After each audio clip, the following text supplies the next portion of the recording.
আমাদের এই বর্তমান সমাজে দুটা মাথা ব্যথার কারণ হয়ে দাঁড়িয়েছে এই জেনারেশন এর জন্য। Number one, competition, and number two, comparison. Because হ্যাঁ, ধরেন আপনি একটি প্রোডাক্ট কিনে নিয়ে আসলেন একজনকে দেওয়ার জন্য, তিনি গ্রহণ করলো এবং সেটা পরিধান করলো। ধরেন একটা কাপড়, ওই কাপড়টা পরিধান করে সোশ্যাল মিডিয়াতে আপলোড দিল। ফেসবুক হতে পারে, ইউটিউব হতে পারে, ইনস্টাগ্রাম হতে পারে, কিংবা হতে পারে অন্য কোনো সাইটে।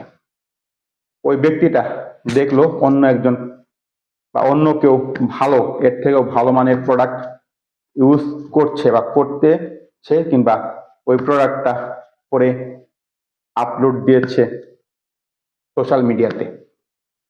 সে বা ওই ব্যক্তি, আপনি যেটা আপনার বা আপনার টাকায় প্রোডাক্টটা কিনে তাকে দিয়েছেন ওই প্রোডাক্ট, এবং যে ব্যক্তি পরে আপলোড দিয়েছে তার প্রোডাক্টটা কম্পারিজন করলো, করার পরে কম্পিটিশন তার মাথায় ঢুকে গেল ইতিমধ্যে। হ্যাঁ, তারপর আপনাকে জানালো ওর প্রোডাক্ট ভালো, আমার প্রোডাক্ট একটু নিম্নমানের বা ভালো নয় কেন।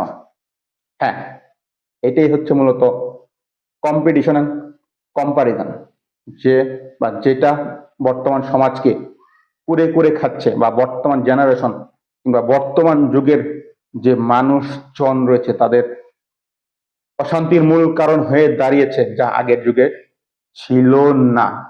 হ্যাঁ, তার জন্য তারা ভালো ছিল বা অল্প পেয়েও সন্তুষ্ট ছিল। এখন তা সন্তুষ্ট হয়ে দাঁড়াচ্ছে না বা সন্তুষ্ট হচ্ছে না, যেটা মাথা ব্যথার কারণ হয়ে দাঁড়াচ্ছে। হ্যাঁ, কারণ হচ্ছে কম্পিটিশন অ্যান্ড কম্পারিজন। অতএব এ থেকে সাবধান। যেটা পাবেন, যত পরিমাণ পাবেন, যত টাকায় দিয়ে বা যত অর্থ দিয়ে দেখ না কেন, অবশ্যই তার প্রতি সম্মান, শ্রদ্ধা, ভালোবাসা জানিয়ে তা গ্রহণ করবেন এবং সন্তুষ্ট থাকবেন, দেখবেন ভালো থাকবেন। অতএব be careful. Tata, bye bye.